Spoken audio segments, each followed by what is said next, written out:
Welcome to the Tech Egg. Don't get scrambled. Enjoy the video. You start by isolating the workbook and preventing spread.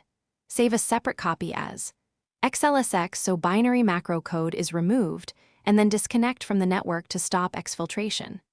Next, open Excel Trust Center and disable all macros. This prevents any malicious VBA from executing.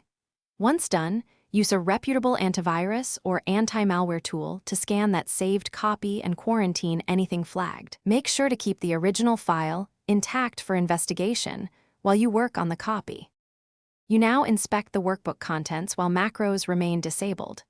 Open Excel in safe mode to avoid add-ins, then use the Developer tab to access the Visual Basic Editor and Review modules, class modules, and this workbook for unknown code. Once you identify suspicious routines, export a copy of safe modules and delete the dangerous ones. Save changes to the quarantined copy. Also search worksheets for obfuscated formulas, strings built with char and concat or hidden hyperlink, and replace or remove them to neutralize payloads.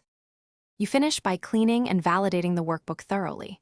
Remove any hidden sheets, unhide all rows and columns, and review named ranges for unexpected references. Delete anything suspicious. Save, then rescan the cleaned file with an updated antivirus and anti-malware scanner. If everything is clear, re-enable macros only if you verified their source and integrity. If the file remains compromised or critical data is corrupted, restore from a verified clean backup or rebuild the sheet. Troubleshooting tip.